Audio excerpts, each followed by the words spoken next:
الرحيم دولة فدرالك الصومالية iyadoo ka duulaysa madax banaanideeda qaran ee uu damaanad qaadaya xeerka iyo qaynuunka caalamiga gudanaysana waajibaadkeeda dastuuriga ee ka saaran ilaalinta midnimada qarannimada iyo xasiloonida dalka waxa ay go'aansatay inay xiriirka diblomaasiyadeed u jarto dowladda Kenya dowladda federaalka Soomaaliya waxay u yeeranaysaa dhammaan diblomaasiyiinteeda ka jooga Kenya inay dalka dib ugu soo laabtaan waxayna ku amraysaa kuwa halkan ka jooga dowladda Kenya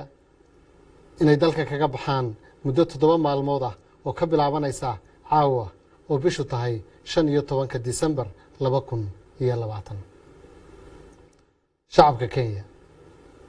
dowladda federaalka Soomaaliya waxay u aragtaa shacabka Kenya inuu yahay shacab jecel nabadda iyo wada noolaanshaha shucuubta gobolka ayna kala dhaxayso shacabka Soomaaliyeed xiriir qoto dheer oo ku dhisan deris wanaag iyo wax wada qabsi balse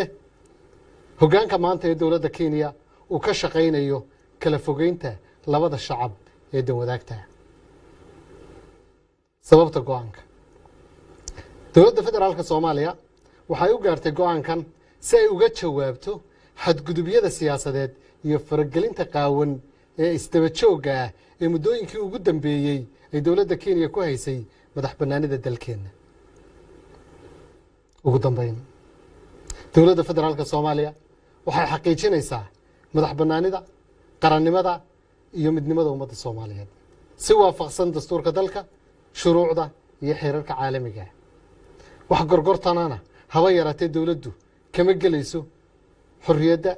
madax banaanida iyo qarannimada ummadda Soomaaliyeed